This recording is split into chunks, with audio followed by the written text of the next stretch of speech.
Nicht, Elias, tu das nicht. Elias, tu das nicht. Elias, hörst du mir zu? Elias! Elias! Elias! Elias! Elias! Elias! Elias! Elias!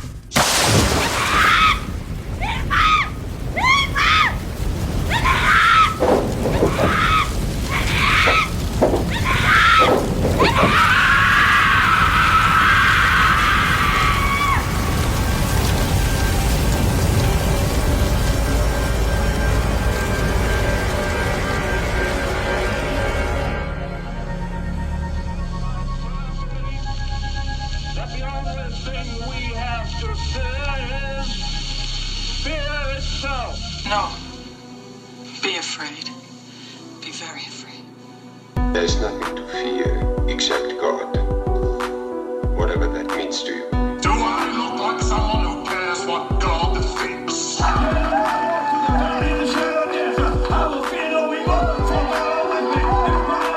do I say this? Because we got Holy Ghost power! You're listening to a podcast exploring faith and fear, what scares us and what saves us. This is the fear of God.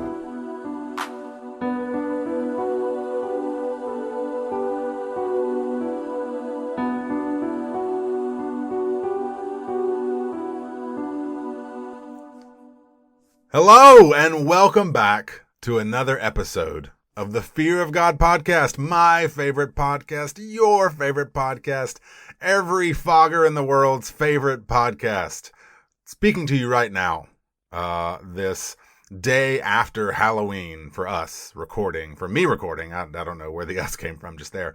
For me recording, for you listening, who knows, but recording the day after Halloween is Nathan Rouse. Now, typically with me is fellow co-host Reed Lackey. But, you know, he was here a second ago. He said something about some Red Cross workers were at the door, like knocking on his door, like soliciting, you know, donations of money and or I suppose blood. I don't know. I did not know that Red Cross workers did this as a practice. But regardless, you know, it is California. It's a little crazy out there.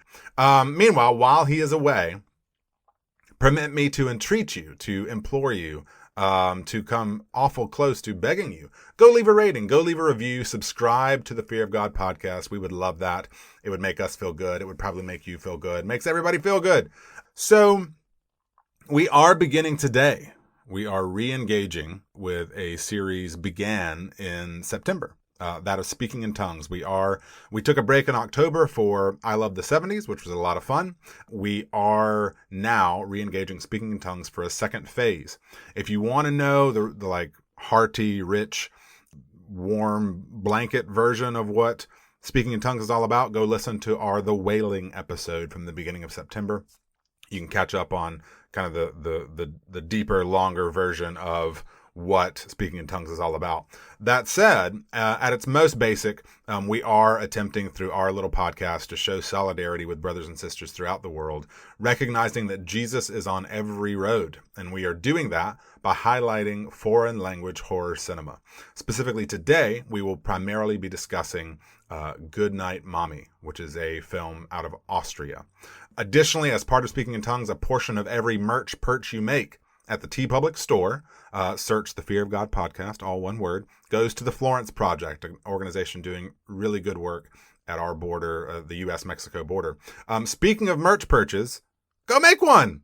T-shirts, magnets, pillows, mugs. Reed, you're here. Hey, buddy. Wait a minute. Wait a what? What? Who are you? I don't think you're Nathan. Prove you're Nathan right now. Right now. Permit me to soil myself. Oh my gosh. Poop. Okay, only one version of the world would use Poop Club as their calling card for. Good job. Good job making that some continuity there. I was leaving that Poop Club on the table. Well, so I don't. This is already going very wrong. Sideways. It's going down the toilet, if you will. So, Yeah. so I have a really funny. Well, I thought it was funny. Tell me. In our What? Halloween festivities at my work, I had played a little game with some of my coworkers, little trivia game called "Who Am I?" where it's basically just like funny little quip, like what. And my clue was Your clue for them to guess you, or Yes. a clue you had to guess someone else? no. The clue for them to guess me was, well, my ideal job would be at the Red Cross, but they're going to have to change that name. Do you get it? I mean, my ideal place of work would be at the Red Cross, but they have to change the name. Is it Dracula? Yes, exactly. But I thought it was, Well, what is the change of the name? I don't know. because of cross. He doesn't like crosses. Yeah. Wow, I feel like that was witty and clever, and no, I love it. You're just like, try harder next time. What's funny, Riri, is we typically record on like late on East Coast time, so I'm usually dragging a good bit. But now it's pretty early on West Coast. Did I say West Coast time a minute ago? Yeah, it's pretty early. Well, we on West record Coast. record late East Coast typically. We are Okay. recording now early West Coast, and so I have a cup of coffee in front of me. I've been up a little while. I'm ready. I'm good. Okay. And it's So are good, you it's saying good. that I'm only funny when you're not tired? Well, I wasn't saying anything about your funniness, really. Oh, I was okay. just making casual observation. I mean, Oh, that's true. funniness remains to be discovered. Okay, let's But- let's move on. So meanwhile, I just got to know what you watching, what you reading, what you listening to. So, I forgot our better version of how you discovered who I was Yeah, the first time we did this. Reed, Yeah, people no. don't know. We are, we're struggling. we put on We're struggling. Is what it is. we put on a good face for the podcasts people, Oh, for the man. foggers of the world, but we're having a tough time. So, Yes. I screwed up a recording 2 weeks ago, quite inadvertently, but thank you to, a great opportunity. Yes. Great opportunity. Let it not go unsaid. We are talking about what you're watching, reading, listening to, but y'all got to listen to Bill Oberst Jr. guest on our podcast, which is amazing. So Yes. thank you so much, Reed, for making that happen. Thank you so much, Bill, for taking the time to share your story with us. And Absolutely, Bill. regardless, that was because of a quite inadvertent screw up on my part. It did work out rather well, and so that's nice. And then just the other night, Oh my gosh. Sat we down began to do this like, again. Yeah, we sat down to do like this intentional like catch up recording, and then about 20 minutes into the episode that we are now trying to take two, my power goes out because we've had so many fires in the area. Our local power plants have been basically intentionally shutting down certain grids of power that are in high wind areas as a effort to reduce the opportunities for fires to break out from their power lines and from their power grids. And so yeah, just 20, 30 minutes into the conversation, just all of a sudden everything goes dark. Yeah, it was good. It was good stuff too. I know. Oh well, But we'll just have to slog through this and see yeah. if we can muster something worthwhile. Sure. So Regardless, you asked me what I'm watching, reading, listening to. Yeah. I am going to tell you, however briefly it may be. Read. Yeah, no, Our boy is back. He I is know. he's like the unspoken third host of our show. I mean, that'd be pretty amazing. Oh my gosh, he's a busy but, man. I would love that though. Yeah. Our brother from another creative mother, Mr. Damon Lindelof. Mm-hmm. He of Lost fame, which is itself start to finish with only a few minor blips, contrary to popular belief or opinion or anyone's opinion, is amazing. Wow. But Mm-hmm. it's our show. We can say that. So, co-creator and showrunner of Lost, went on to also develop Tom Perrotta's book, The Leftovers, into a wrenching but emotionally amazing 3-season series on HBO. Yep. So also has just now launched for HBO Watchmen. We initially actually talked about this when it was announced, or at least his version, his sort of mission statement of doing this as a remix was announced. Watchmen, of course, adapted from the Alan Moore, Dave Gibbons work from the 80s.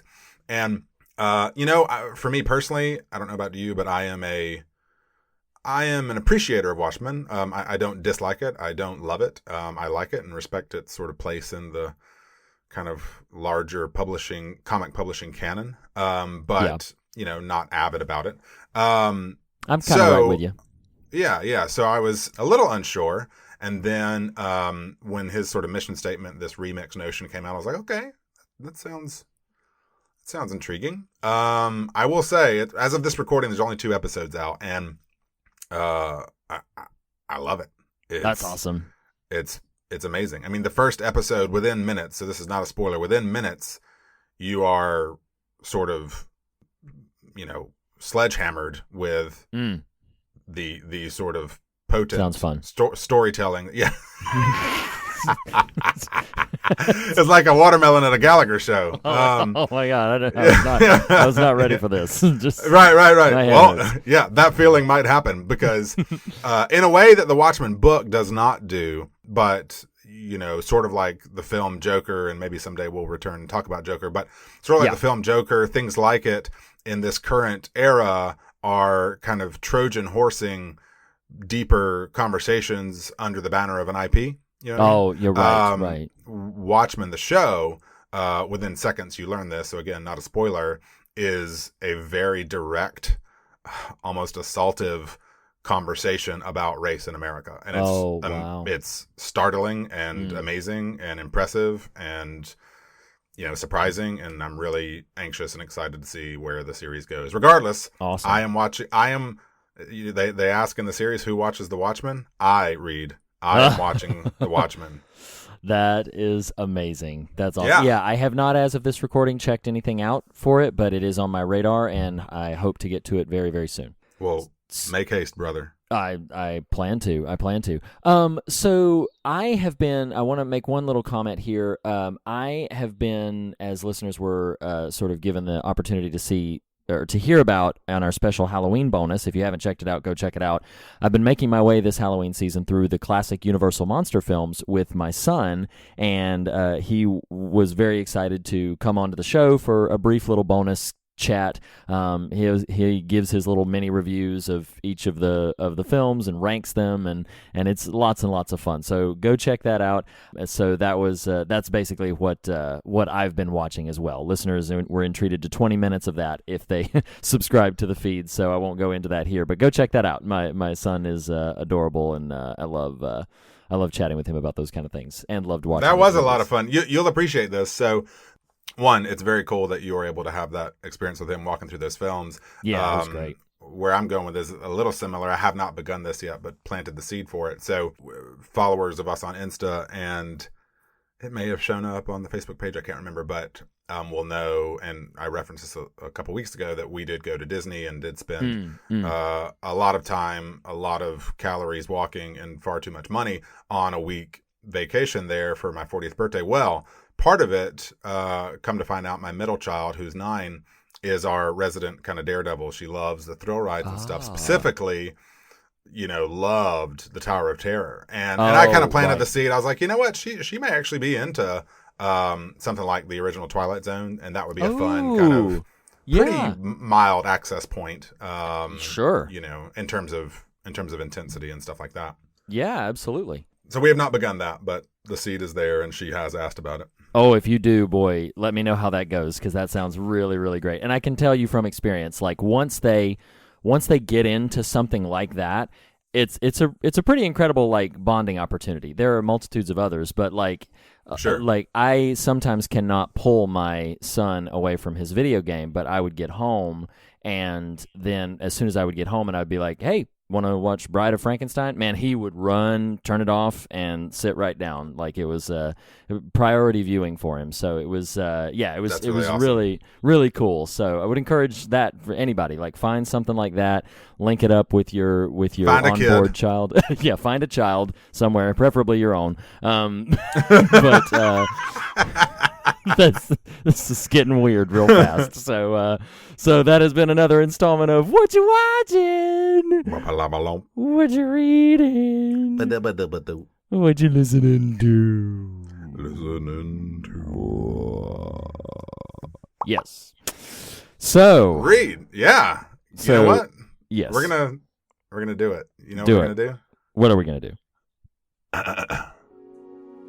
Well, Reed, today, me, you, foggers of the world, denizens of Winden, across time, will journey once more into the cozy but stylish, forested woods and caves and police stations and various other locales of Winden, Germany, as we begin the discussion in this TV Guideposts of Dark, Season 2. Today, looking at episodes 1 and 2. Here we go. I love it. I couldn't tell if they were for dramatic pauses or if they were just trying to find the words. Like, yes, it was trying to find the words. No, dramatic pauses. It could, no, they were totally dramatic. They were meant to be in inflections for emphasis. So yes, Dark Season 2. Do you mind if I kind of kick things off? I would love if you kick things off. So I feel like you've just been kind of here, like kick things off, Reed. Like join the conversation. You know what? It's early for me, and it's far too early for your shenanigans. So, as listeners will remember, I loved the experience of watching Dark Season 1, and the overall show is very hard hitting and is compelling and fascinating. But as you and I both, you from a first viewing experience, me having just watched it the one time, was a bit ambivalent about the way Season 1 ended. And so I was very curious to see like how things kicked off in Season 2.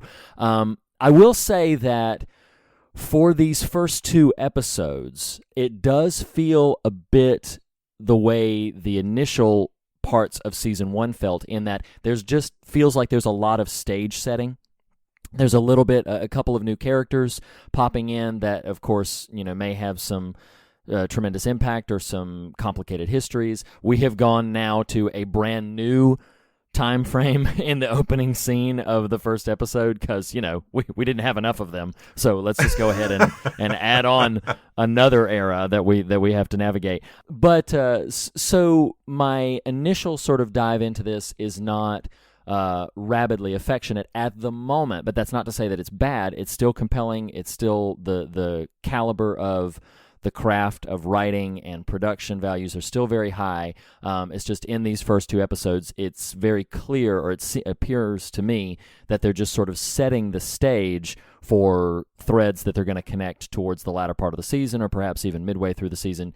You have me somewhat at a disadvantage in that you have seen Season 2, so you will know as we go through these conversations whether or not I'm on the right track with certain theories or plot threads or whatever. So, but yeah, just in these first 2 episodes, I'm kind of like, no, I like it. I'm enjoying it, but nothing's really wowing me at the moment. I'm just trying to maintain traction with each of the different characters, where they are, when they are, and what they're doing. Because, boy, yeah, now we're getting into like our current 2020 people are like now learning about time travel and bouncing into places, and I'm like, where are you now, and what are you doing? How did you get there? What happened?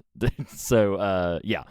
Well, it's not just it's funny because it's not just the nature of the time travel inherent to the show, but it's also now within the given time travel moments. In other words, within what was our 2019 story in Season 1, time has progressed 6 months. So it's even more. It's even more kind of like, oh my gosh, I need a chart to know, because on top of that, every timeline drops in more or less once you're introduced to it, and this recurs throughout the season. The note X amount of days, specific, like 6, 5, 4, 3, 2, 1, to the apocalypse.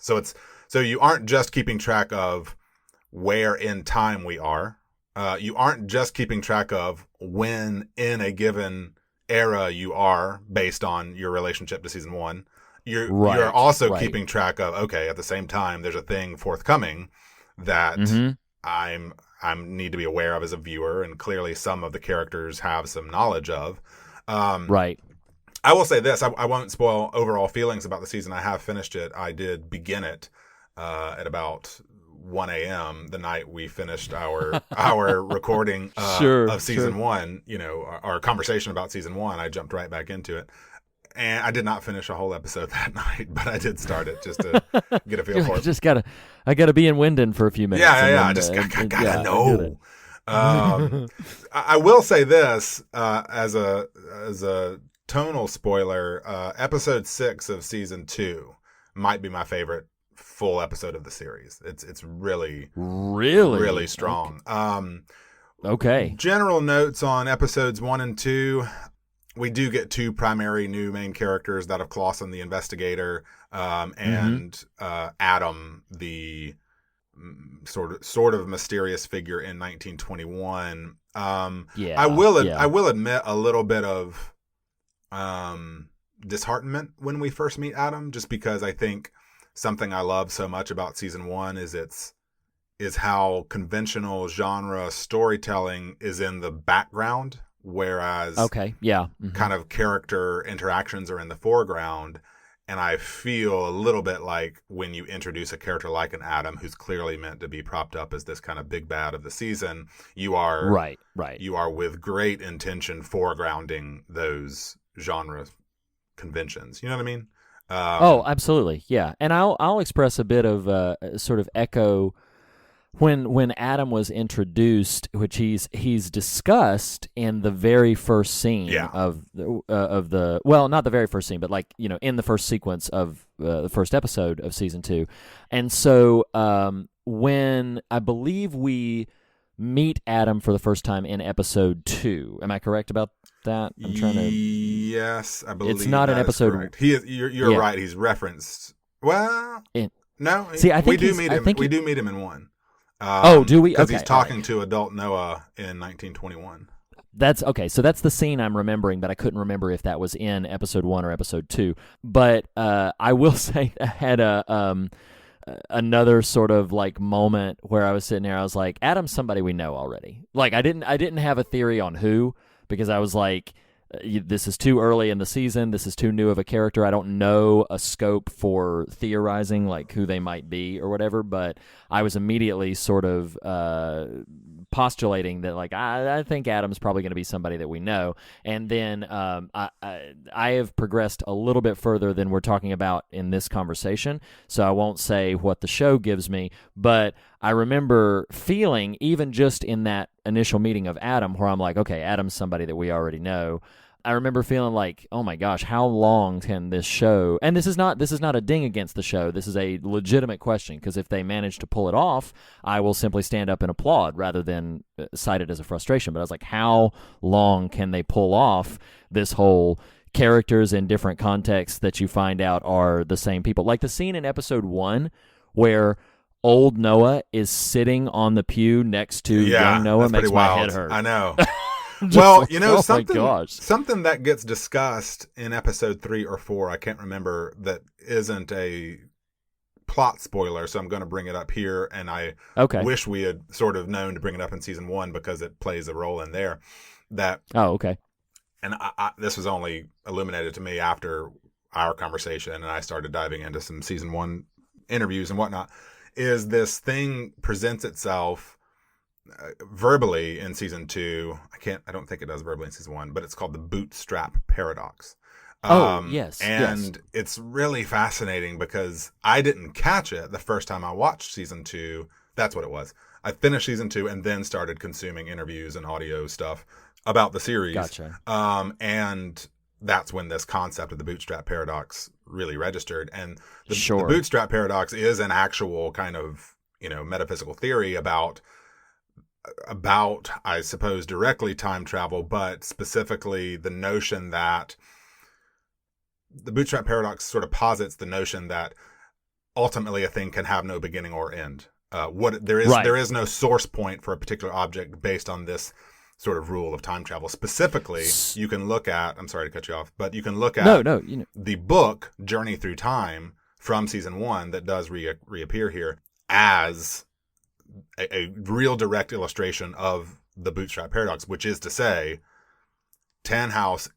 young Tannhaus is handed the book that old Tannhaus wrote, that then young Tannhaus knows how to write, that then gets ultimately travel through chronologically, then sent back. Thus, there is no origin point anymore for the book. And what's really fascinating about what the show does is starts to tighten that knot, and effectively the show itself is presenting almost all of the events and at a certain point characters as bootstrap paradoxes in and of themselves. And it's really, that'll be an interesting conversation to have once we kind of wrap up the series or wrap up season 2. Sure. But it is something worth bringing up because I imagine it will play into some of our mythology conversations as we move forward. Sure. One more note about and I believe I did at one point in our discussions about season 1 bring up the film Predestination starring Ethan Hawke from a few years ago. Mm-hmm. So without specifically spoiling how, why, or details, the film Predestination specifically dances with this. I don't even think they call it that in the film, but it dances with this bootstrap paradox phenomenon, where it's like an origin-less thing. And the time travel device, the sort of clockwork thing, is another device within Dark. That it's like, well, it's presented from the future to a character from the past who then builds it and knows how to build it and knows how it works because it's presented to them from the future. So where did it originate? And it essentially has no origin Interestingly, no, and that's actually an excellent example of this idea. Interestingly, I won't credit myself this. It was from reading about on-set stuff for season 2, because the physical item of the time machine you're referring to makes multiple appearances in season 2 across characters.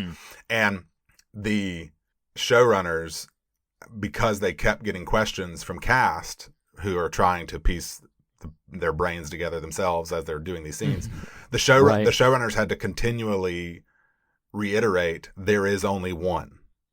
There's only one physical time machine, but because of the nature of this bootstrap paradox and the time travel in the show, it has appearances across multiple eras. It's really wild. I can't even explain it well, but they just had to keep emphasizing there is only one device.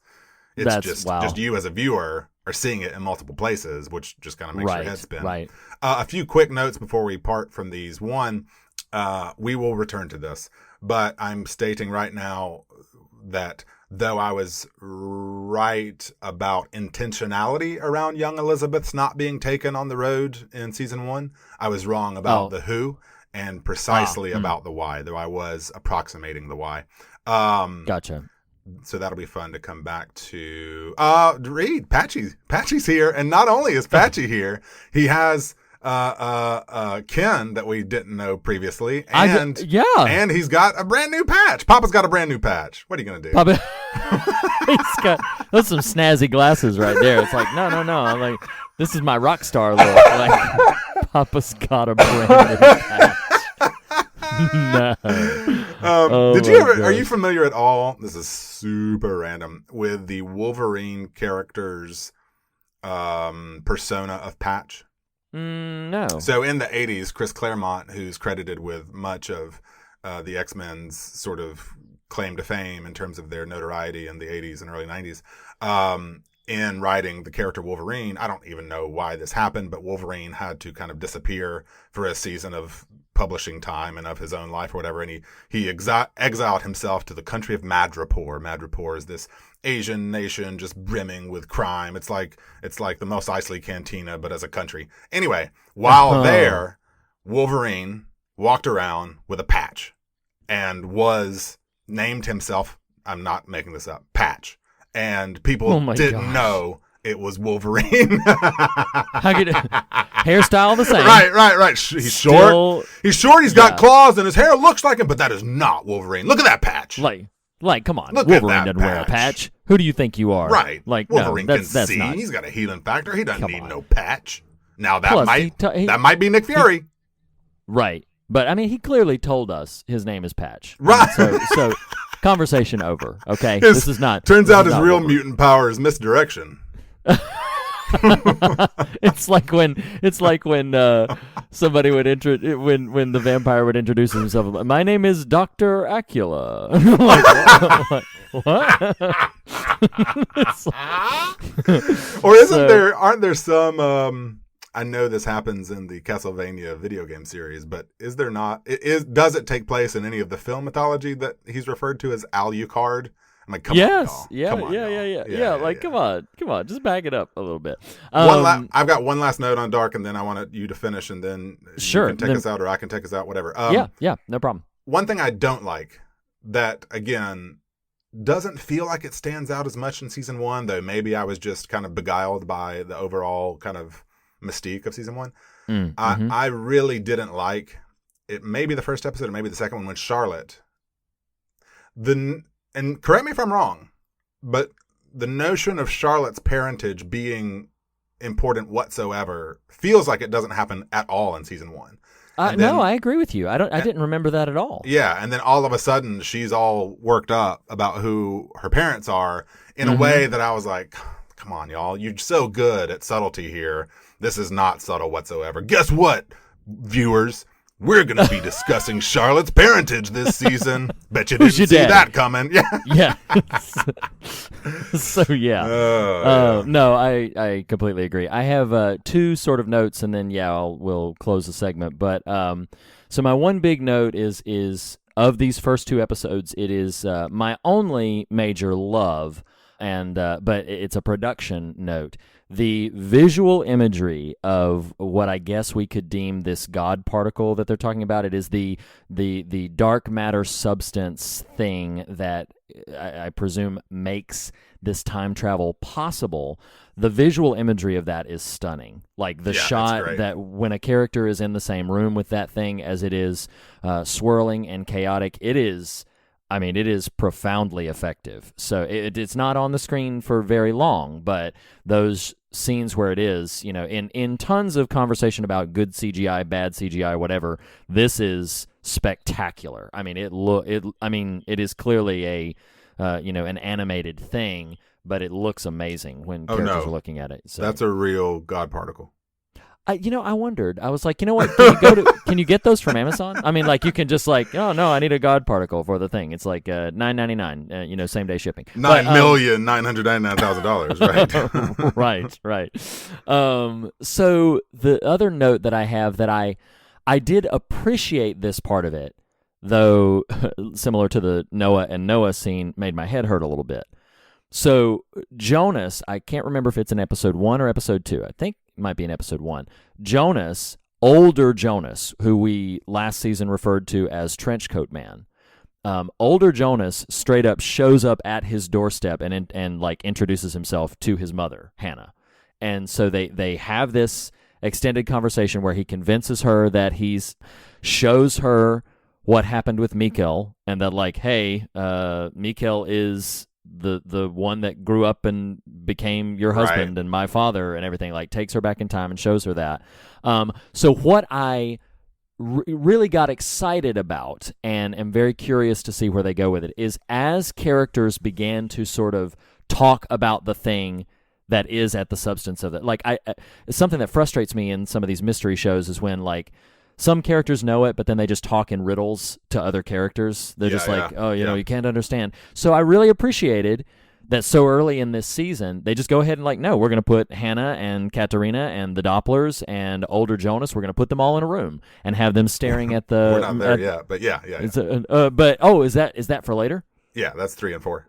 Dang it. Oh, crap. It's okay. Yes. So this is the difficulties of watching for pre-prep and then blah, blah, blah. So, but anyway, tease for later. All of those characters begin to get into a room and begin to actively discuss this time travel paradox phenomena.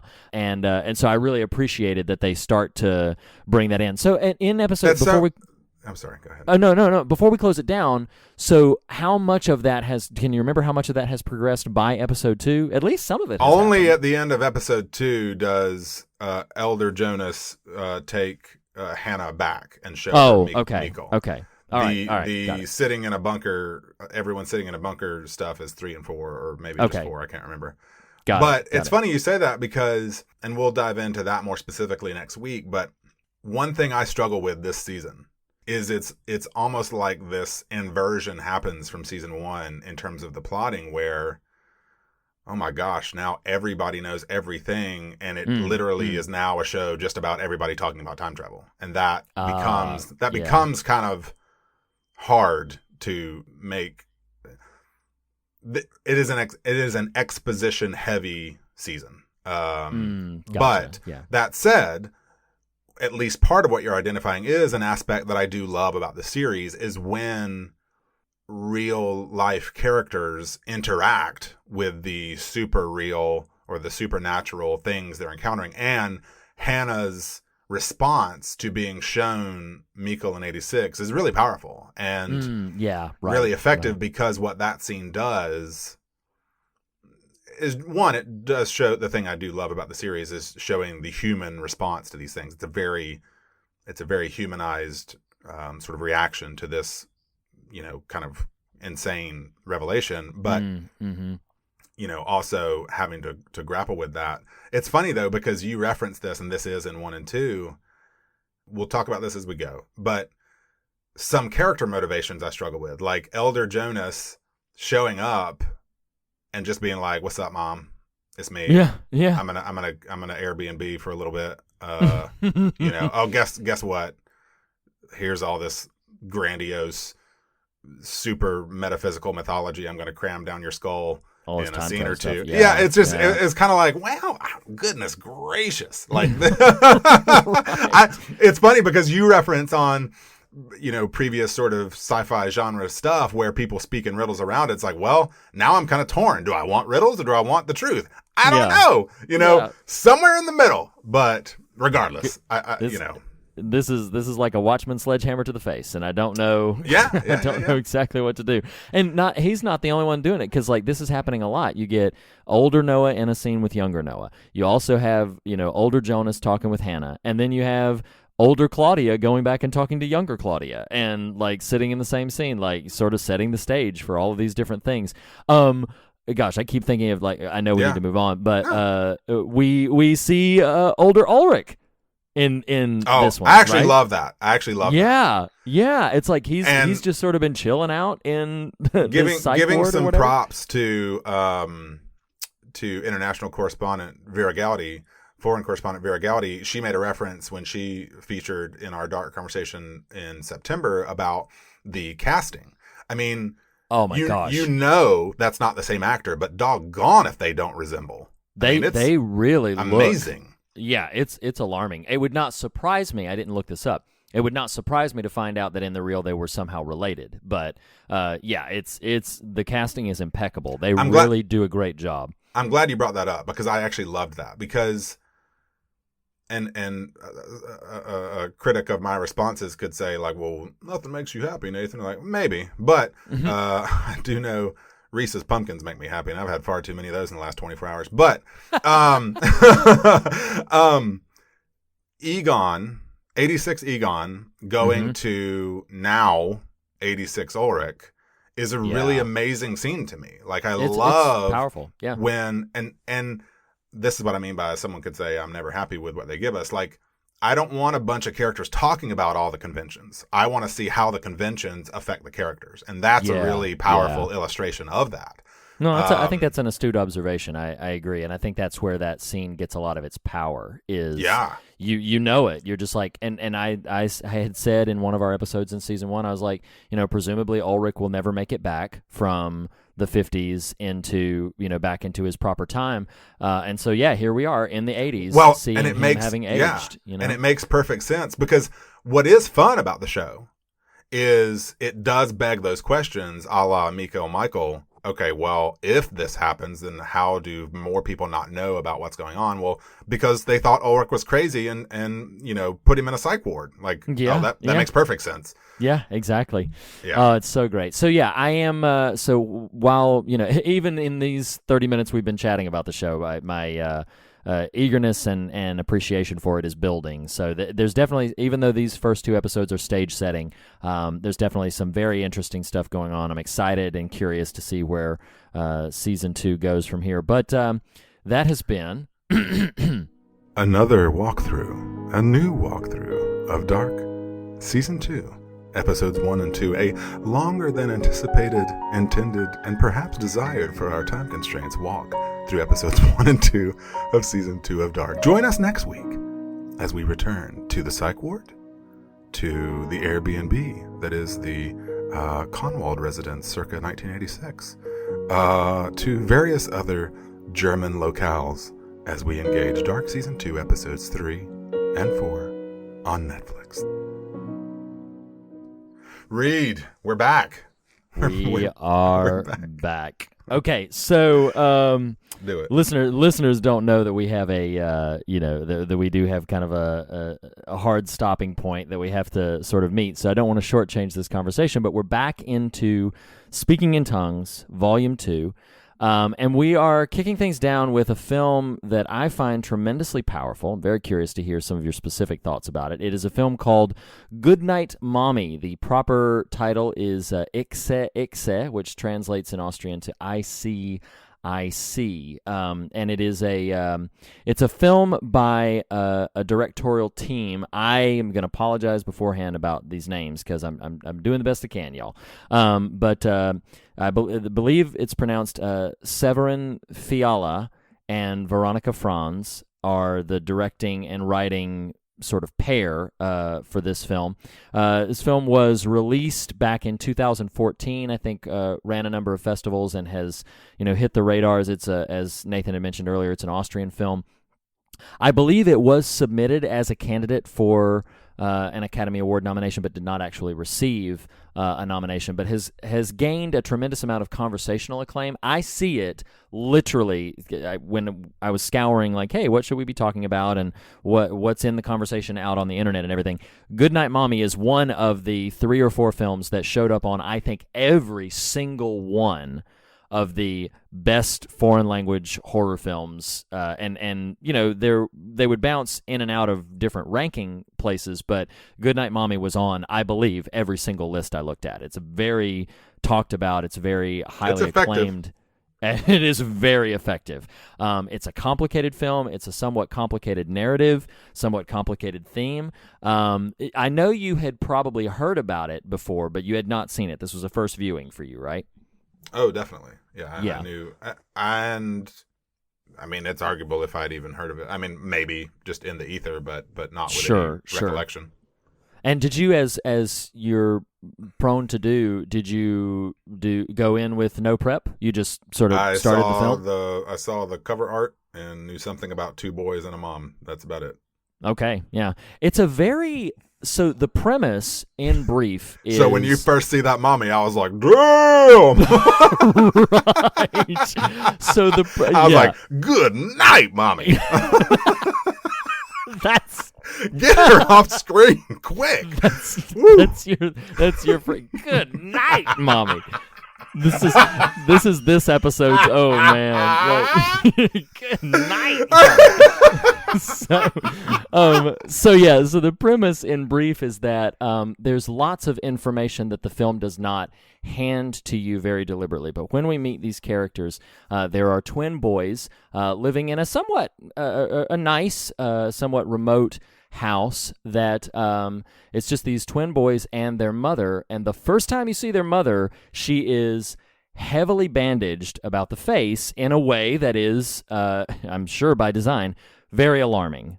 She has had some she's had some facial reconstructive surgery, and so she is bandaged almost completely about the face, where you just basically just see her eyes, the tip of her nose, and her mouth, and it's a very sort of jarring image the first time you see it, because the first connection you have is just with these 2 boys. Well, what happens is, through the course of the film, the two boys begin to question amongst themselves and of some of the behavioral choices that their mother is making. They begin to question, is this really our mother? Or is this some sort of doppelganger that has assumed our mother's place? And that is, for a good chunk of the film, that is the mystery, sort of at the base, is this really our mother? The film, I'm going to spoil it in the conversation. I'm not going to spoil it at this moment. But the film takes a rather hard right turn in the last half hour of the film that is part of why I love it and part of why I think it is so effective, although it does complicate what the film is sort of after tremendously for me. But I love it, so maybe this conversation will help me sort of wrap my head around it. But that's the loose premise of the film, is that the boys are wondering, is this really their mother? So as an entry point to this, let's again, listeners are unaware of our time constraints, but we're aware of them. So why don't we just have a generalized conversation about likes, dislikes, and fear? The only real trivia that I have is the singular note that the twin boys, this was their first thing that they had done. They auditioned, I think, hundreds of twins, and in the audition process, there was a moment where the mom would be there, and the director gave the respective twins sort of direction to say, like, all right, you're intimidated by this person, but you want to know what they've done with your mother. And he wanted to see how the different twins would react. Most of the twins would like scream at the mother character, be like, what have you done with my mommy? They get real aggressive. But the reason these two got the job is because they stayed very, very calm and very sort of deliberate with their choices, and it freaked the director out. Oh, they're wonderful. They're wonderful. So let's that's really the main sort of trivial bit that I had. Let's sort of blend our likes, dislikes, and fear conversation together. What sort of notes do you have? Yeah, I mean, the kids are great.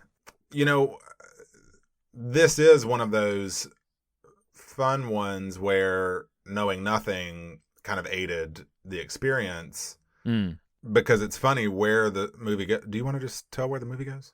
Yeah, I was feeling an impulse. Yeah, I was feeling an impulse to kind of hold it back. But why don't you go ahead and say what that hard right turn was that I was talking about? Well, so the hard right turn that isn't literally out of nowhere. I mean, it's embedded. You just it's don't built. Know. Yeah, you don't know to look for it. But the hard right turn is that this mother is actually totally legit and did have some facial reconstruction due to I think it was a car accident that they were all in which she and the husband separate, but they lose one of the boys. And so what you've been seeing the whole time as twins is really is the surviving twin, Elias, I think, who had lost his twin brother Lucas in this accident. And so Lucas in the film that you're viewing is just his kind of imaginary sort of construct.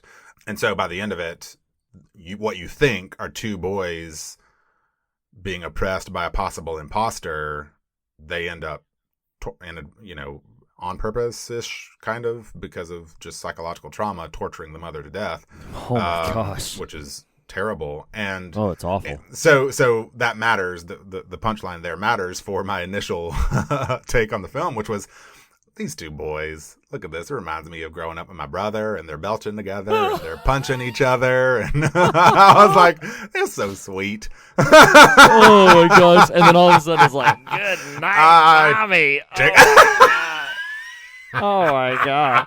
Yeah, it's like, because when they start, like at first, when they tie her to the bed, and you are still in this mode of like, yeah, I don't know if this is, because the film has layered in some things, presumably from their perspective, about why this mother may be an imposter. And so when they first tie her to the bed, you're like, where's this going to go? Like, are they about to, is this the hero's moment where they're going to, fix everything or sort of get the upper hand? But then as you begin to realize, oh crap, no, this is really their mother, and there's a psychological schism going on in because they don't reveal until I think almost the final scene of the film that one of the twins is a specter. Like they don't reveal that until very late in the game. As you said, it's embedded in the narrative because early on in the film, Like, she's only putting out a breakfast bowl for one of the children. She's only, accepting the offered gift of rocks from one of the children. And Elias keeps looking over at Lucas like, you're going to have to apologize. Like, you're going to have to make this right. And because you don't know at that point, because the film hasn't told you yet, that there's a psychological break going on in the mind of the surviving twin. And so, again, it all makes sense once it's revealed, one of the twins did not survive the accident, and that's part of what's going on right now. But when they first tie her to the bed, you're kind of like, okay, I don't know. And then as things begin to progress, like, it gets awful. Like, I think one of the most heartbreaking script moments of the whole piece is who ultimately is Elias, because he's the only real figure there. But he says to her, "Prove to us you're our mom." No. He says, "Please prove to us you're our mom." That's awful. Yeah. Because he's aware of just what they're kind of putting her through, but is so kind of psychologically tortured himself. Now, let me ask you this. So was this your second viewing? This was my second viewing, yeah. I'd seen it once. So, little fear of God behind the curtain.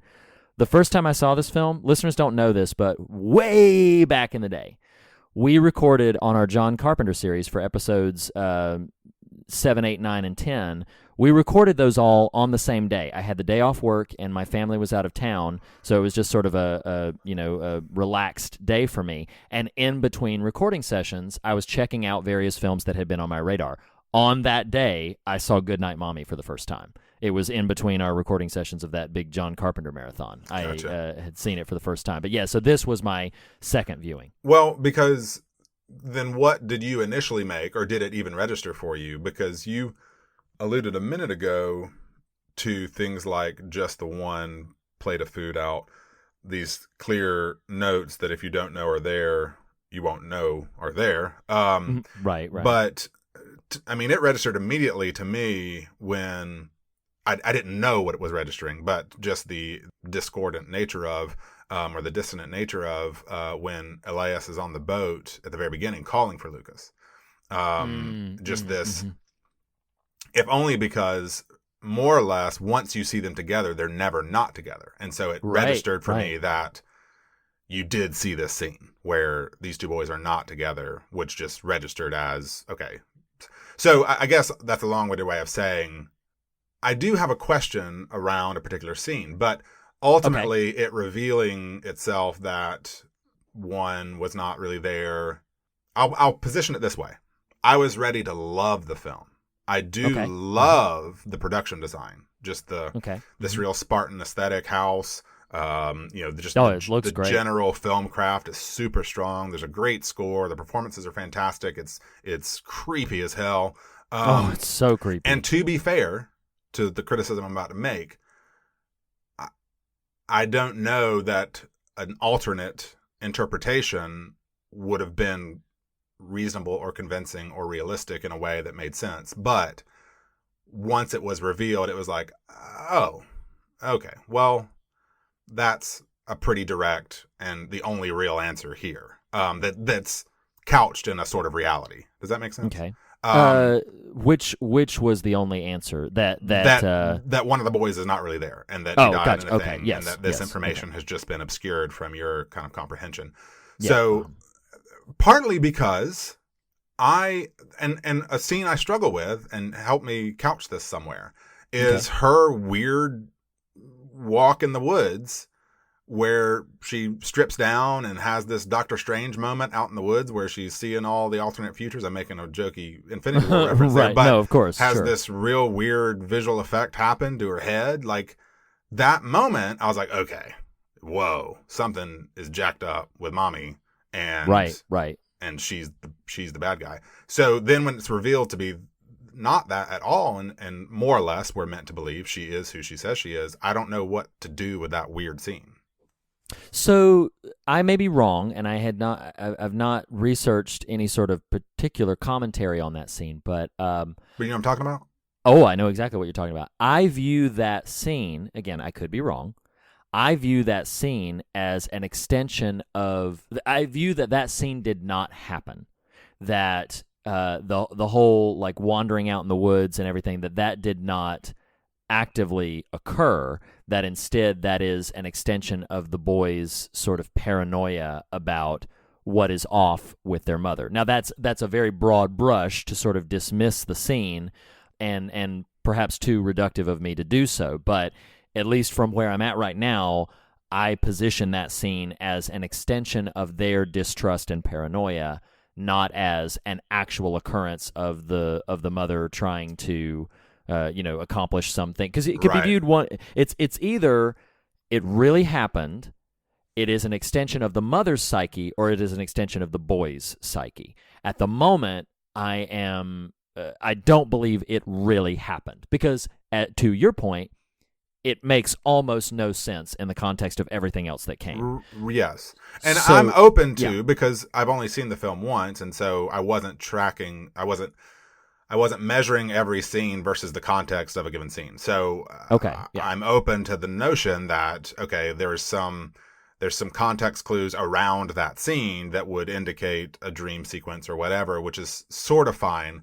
But for the first watch, it did enough to convince me something's weird about mommy that it was jarring once it was finally like, no, there's really not, So anyway, all that to say, I was ready to kind of love everything. I was just on a first viewing, I had convinced myself of a thing that wasn't true based on what I felt like the film gave me. And so without knowing or not knowing that was a feint, it felt a little intentionally deceptive of a scene.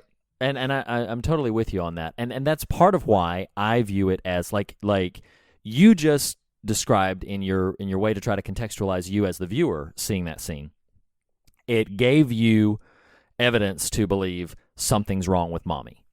And so that's why I position, and again, want to overemphasize, I could be wrong on this interpretation, but that's why I position it as something that they either imagine or they observe in part and complete in their own imagination. Like maybe they observe her walking out into the wood for whatever reason and then imagine what takes place there. But that's why I feel like it's something going on with the boys, or an extension of, I keep saying the boys, it's only Elias, but why I feel like that's maybe something going on with Elias is because it does engender some distrust. It does engender some fear of like, this is not normal for her mother to be acting this way, which is totally fine. And there is precedent in the film, baked into the film, for him having these disturbing dream states, like he does when he friggin' cuts her open and roaches crawl. That was awful. But in the first viewing, and it's even possible that scene, the wood scene with Mama going crazy, is part of that dream, but I don't remember it being couched in that frame. You know what I mean? Right. And I get it. That's why I was unready for the clarity the film tries to issue of it is the boy with an imaginary brother torturing mother like that. Yeah. Oh my gosh. You kind of had to go there for the film's ending to be effective for you whatsoever, but I was still looking back being like, but what about that scene? Mm-hmm. No, I understand. And that's the thing, is that the reason I call, and like you aptly said, it's baked into the film, but the reason I call, the moment that the tide turns and it's no longer her being the threat, but it is them being the threat. Once that flips in the last half hour of the film, then it throws all that you've seen before into suspicion. And that's something that, like, then you get into all of the stuff that the boys have been participating in, or the boy has been participating in, and the ways in which you in the first hour would see this as a child trying to ascertain or defend themselves against a potentially malevolent figure, and then suddenly it's like, oh God, no, like this is the child's sort of twisted sense of reality that is now leading to literally deadly and horrific consequences. Like what eventually happens to this mother character is some of, just as a like thinking about the experience, some of the most traumatic and upsetting. It's terrible, and it is. I mean, it's really gruesome. It's a very To call it extreme is to imply some gratuitousness that I think is unfair. It's not gratuitous, but it is very extreme in what happens in the last half hour of the film. It is a proper horror film. It's very disturbing. Yeah. And, kind of piggybacking on that, because none of the preceding film is fantastical, again, except for the possibility of that dream state mommy in the forest scene. When the grisly stuff starts happening, it feels all the more visceral because you're like, oh my God. Oh yeah. Some real quick likes, dislikes, and then fully into the Goodnight Mommy sequence. It's so heartbreaking when you think the boys are still the boys and they're still under threat when the priest takes them back to her. That's so rough. Yeah. But I love, there's two filmmaking notes right there. One is, I love the tiny moment when she's on the stoop opening up to the priest and they just turn the porch light off. I love, for as dark as this movie gets, there's some really great comedic elements in it. That's one of them. The Red Cross scene is the other one. But so the Red Cross scene is funny. The porch light gets turned off on her while she's trying to open up to this priest. But then right after that, I love the framing. I don't know if you remember this. In the background, she's at the door locking the door, and in the foreground is the stairs going up to their second floor, and the stairs are slats. It's not like a complete staircase. And the way it's framed, the slat of one of the stairs completely breaks at her shoulders, thus cutting her head off, which is this really just great bit of camera framing, which is really great. Sure. But yeah, I love the Red Cross scene, like just them trying to busy themselves counting their money and consulting the donor list was just really hysterical to me.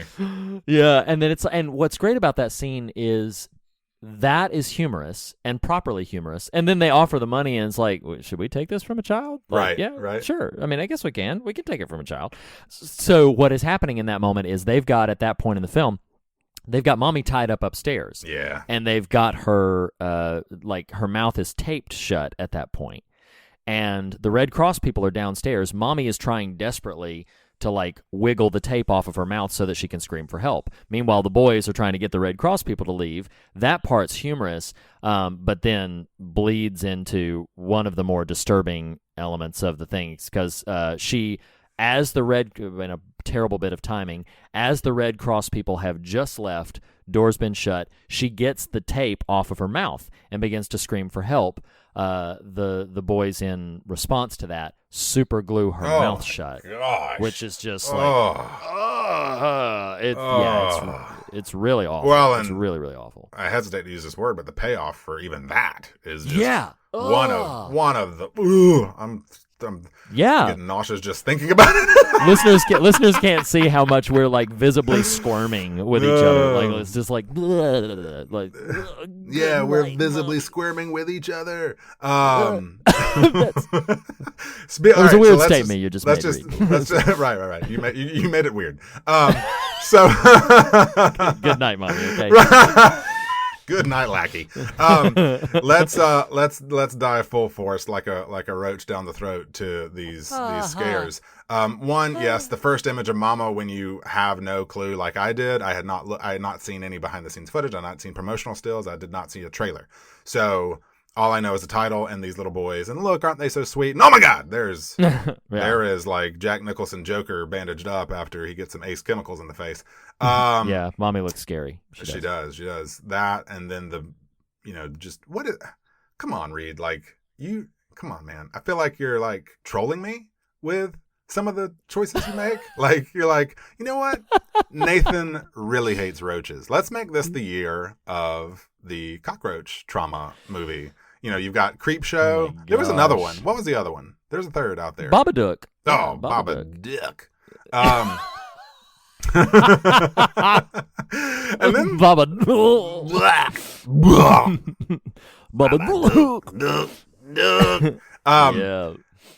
come on. Well, what's so funny is I actually called him Chekhov's roach because you first see that big cockroach, which I could be wrong, But I did just take my kid to a nature museum about 2 months ago where they talked about Madagascar hissing cockroaches. I think that's what these are. Because I think you're right. You hear the noises, and it's yeah, it is. Oh God, can't even talk about it.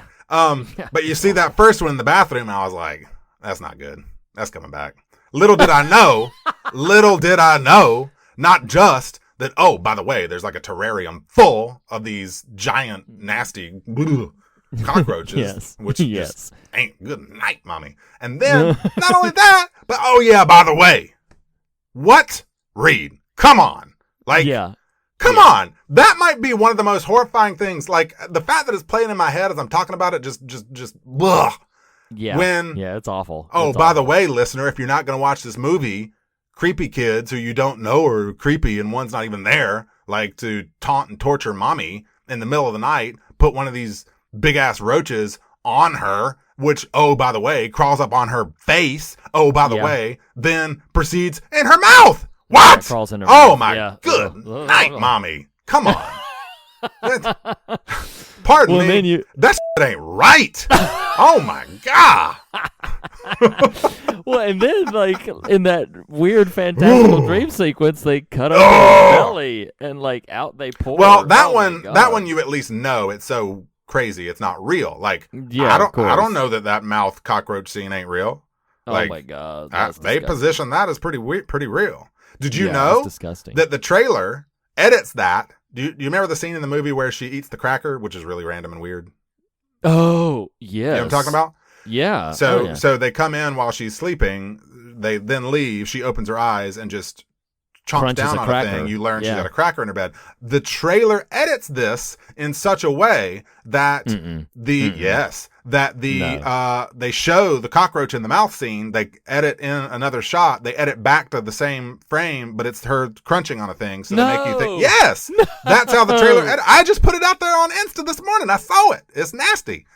Ain't Good right. night, Mom. That ain't right. No, that ain't right. No, that ain't right. Come on, man. So those are some really disturbing scares. We've already alluded to some of the tremendously, because like to call them scares, it is so vastly disturbing what they do to mommy. Like watch this during the day, please. You're not going to do yourself a favor if you watch this at night. No, true that. And it's interesting because the film, the one shot that, like, when I stopped watching the movie, when I had finished the film the first time through, if there was an image that stayed with me, shot? the overhead shot, maybe not. Go ahead. I'm sorry. Well, no, that's okay. But the one image that stayed with me, and it's only maybe a second and a half. I mean, it's very, very few frames, but when they've set the house ablaze. Oh. And she's screaming because at the moment that they've set the house ablaze, they have glued her to the floor. And then again, you'd have to see the film to see the context for that, but they have glued her to the floor. Then they have set the house on fire. At this point, you know that it is just Elias. But then, like, she's screaming, and her screams get more and more panic. And for like a second and a half, it shows you that she is full bore, like ablaze, and writhing, and and screeching, and that is a second and a half. I don't know if I will ever be able to get out of my head. That is it is really alarming. Christians shouldn't be watching these movies. What have I been doing with my hobby life these last 3 years? This ain't right. Fear of God's been fun, y'all. Like, good night. Well, I thought you were going to reference, although I don't disagree with your take on the fire scene, but what I was referring to as the overhead shot is the framed image over the bed of her having completely soiled herself and tied up. Upsetting. That's just pitiful and awful. That's upsetting. And then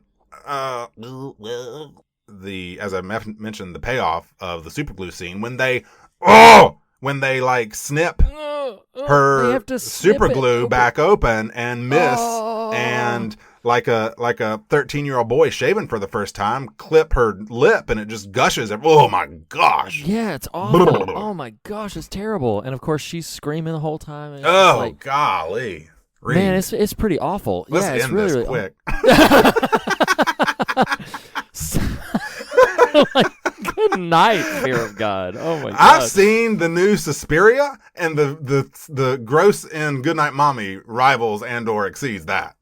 I would agree. And part of that is because I care much more about what it's also handled more realistically. Which is just, that's I know. just I'm terrible. just making it kind of funny because the end of Suspiria is nightmarish, but go ahead. It really is. So pivoting into some theme, and again, with respect to the film, but with apologies to listeners that we do have a kind of a hard stopping point, what this film speaks to for me and why I find it so compelling, although I'm remiss to know in this moment if I would be able to nail down what I think the film is trying to say. But again, in fairness, maybe the film's not trying to say anything specifically so much as we do in our conversations. It's exploring, not explaining. What stuck out to me is it is really a film about the devastating impact of a loss of trust. That's what I wrote down because here you have what we find out later in the backstory is that this car accident has taken place. Something has taken place, some tragic accident that resulted in the loss of Lucas. Lucas is dead. Lucas is gone. It also resulted in a separation of mommy and daddy. And mommy and daddy are no longer together. Daddy is not in the film at all. Like, we don't even get his name. He never appears. There's nothing except as memory of a thing that was. And so you have all of this, but what builds within Elias's mind, and what you think at the time is Elias's and Lucas's mind, is this distrust of mommy. And what really stuck out to me in emotional and powerful ways is you have, so let's talk about in the real for a moment. You have in the real, this traumatic accident has taken place that has consequences of such irrevocable and irreversible magnitude that, Lucas is gone. Lucas is gone, but Elias, for reasons, the film does not fully unpack, but can be intuited, cannot cope with Lucas's absence. So he envisions him. He sees him.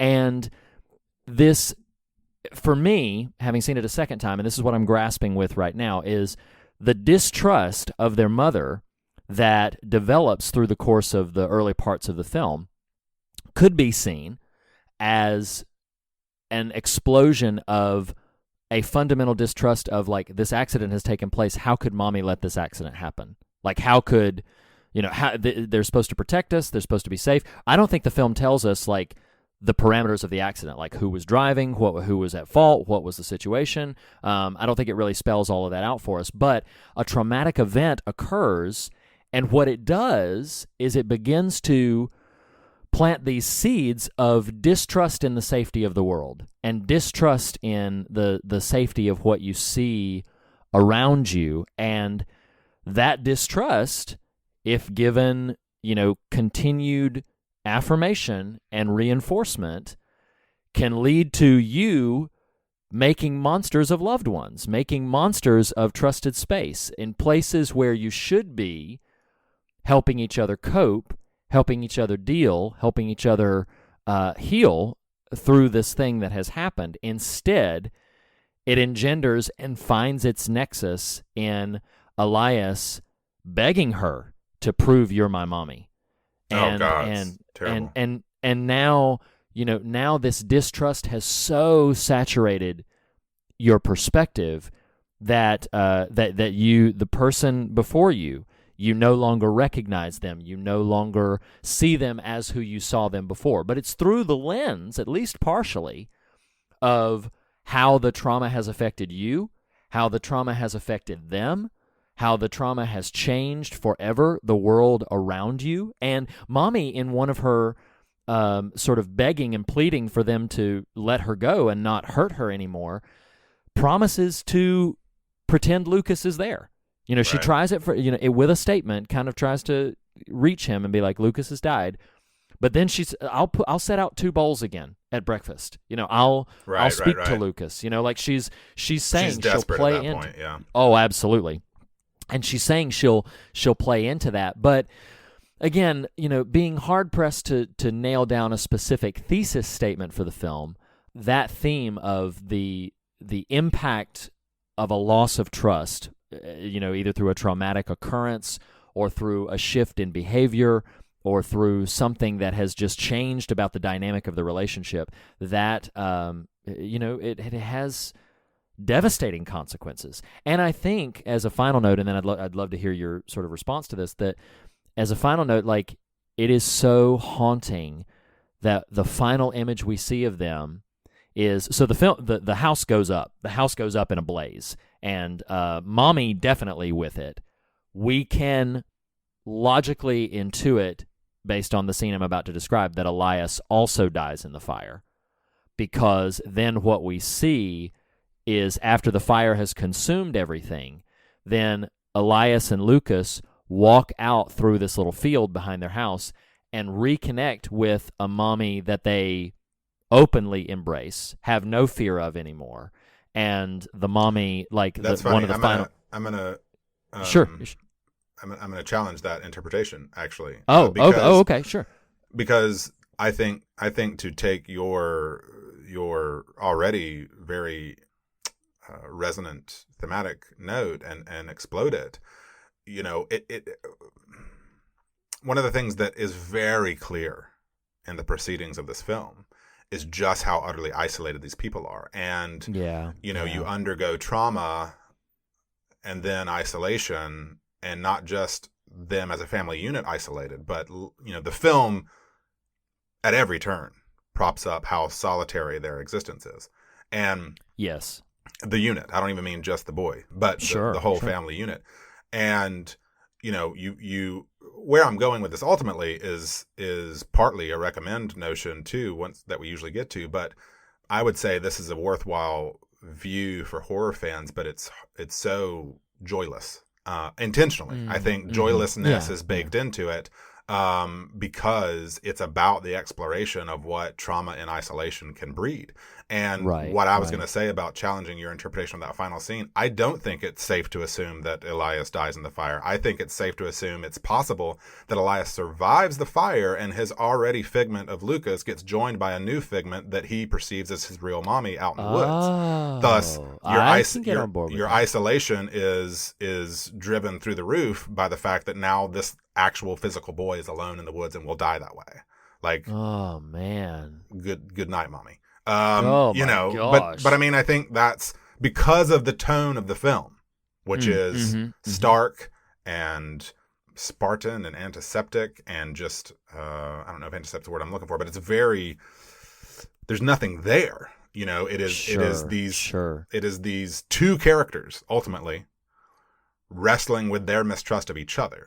It is his desperation to get over the trauma and psychological loss he's experienced. It is her desperation to rejoin the land of the living, as it were, by being able to rejoin society, because she's bandaged and can't kind of engage in that way. Because, correct me if I'm wrong, but they established that she's like this newscaster. Like her profession was as she was a public figure. So like, she's isolated, she's alone, she's trying to make do with what remains of this life they had. And we catch them after the worst of the physical trauma has taken place, and we're now just watching the long tail of the psychological trauma bear itself out. And, I mean, excuse me, a two-pat answer is just to say, be sure people are in your life. But, I mean, my God, like, be sure you have people in your life. Golly. Yeah. Like, she only briefly, skirts the subject with that priest as he drops off the boys. But yeah, we don't see her reach out to anyone. Right. We don't. And likewise, we don't see anyone reach out to her, Exactly. No, it's true. It's true. And that's a fair point. Whether the isolation is self-imposed or just conditional of the nature of their prior existence. Right. It is, and I think too, I agree. It would be perhaps it's important to note, yes, keep people in your life. It would be, and I don't think you were doing this, but I think it would be a bit too reductive to say like that, that's the antidote of the film. But I feel like something that we should really, for myself, maybe I'll just speak for me, something that the film since viewing this second time has really made me interrogate in my own heart is the way I view individuals in my life once I no longer trust them, and ways I think that's a powerful takeaway. Yeah, the ways that I would perhaps interrogate how the loss of trust has now perhaps positioned me to have a very unrealistic, skewed view of what happened and of the proper way to heal and cope with it. And obviously, the scriptures call us as believers out and challenges us to be ambassadors of reconciliation, which is a phrase that is tremendously powerful for me. It's a landmark phrase from the scriptures from my personal perspective, and that the way we make monsters of people we no longer trust is just antithetical to being ambassadors of reconciliation.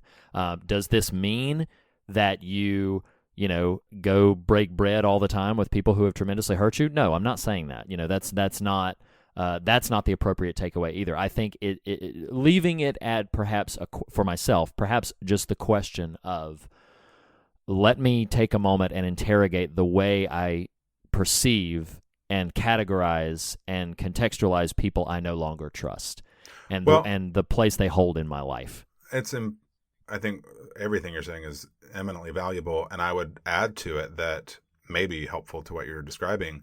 I think it's important to recognize in the film, though, that, and this does happen, however less grisly in the real, this does happen in our relationships, that what's so difficult, to use your phrase, make monsters of the people we've lost trust in, what's hard about that, you're not saying this, but is, if someone wanted to sort of interrogate that a little bit, it's that's a willful thing. Both of these people are not willfully engaging what they're doing.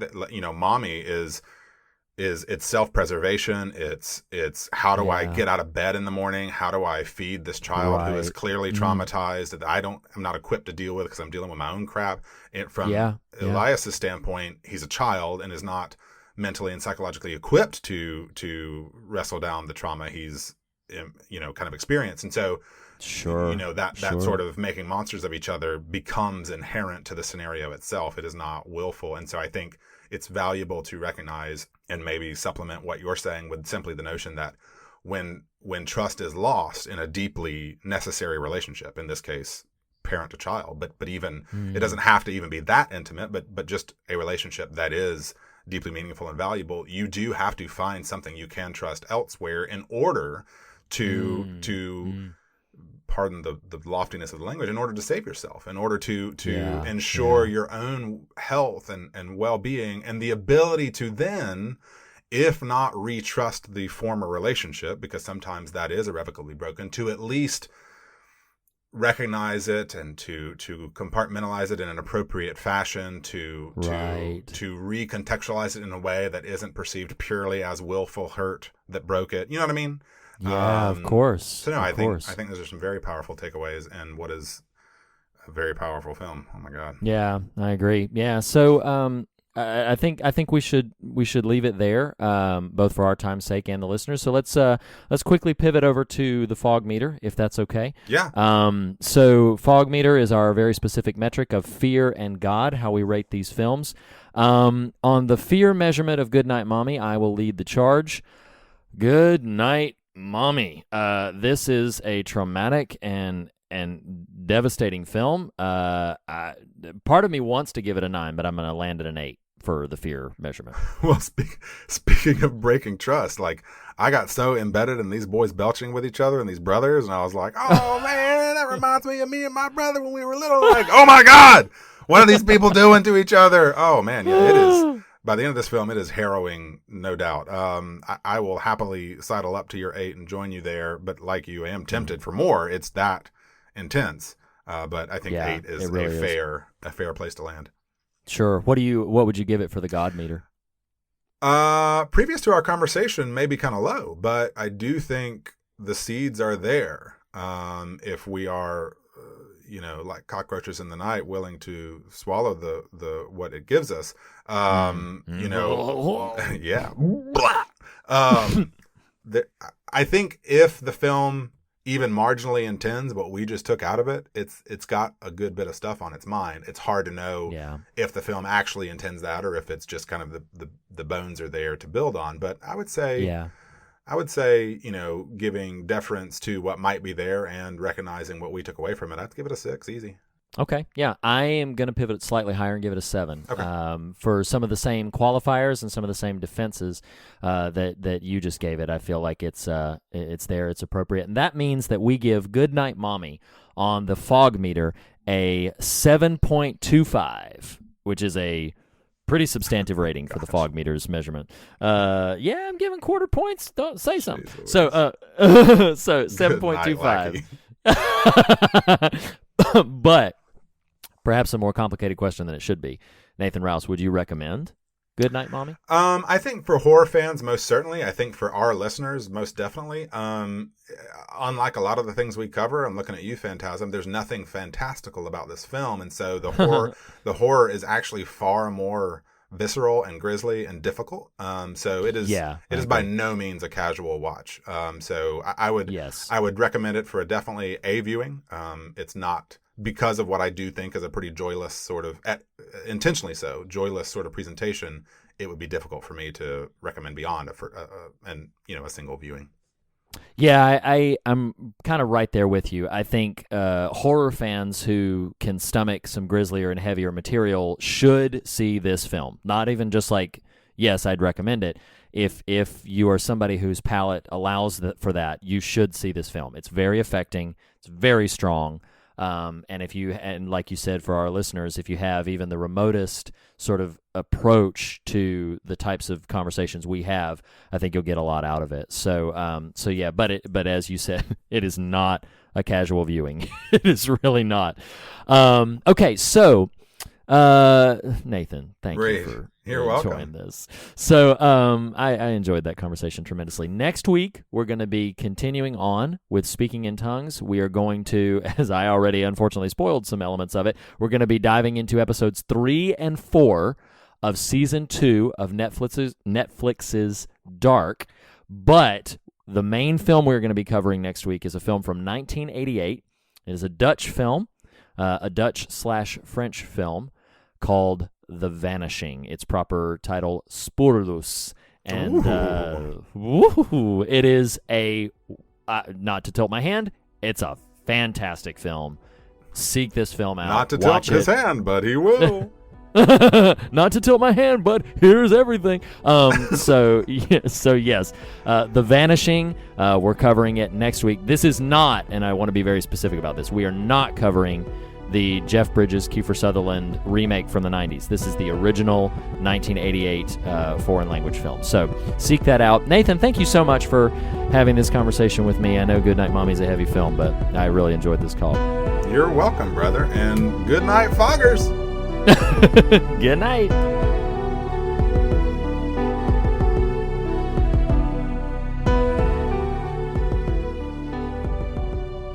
The fear of God is the beginning of wisdom, but not the end of the conversation. And you can continue the conversation in a variety of ways. You can follow us on Twitter @The Fear of God. You can like and follow us on Facebook or join the Facebook Fear of God discussion group. You can follow us on Instagram @Fear of God Podcast or go to morethanonelesson.com to leave a comment on this post or any of the other official episode posts.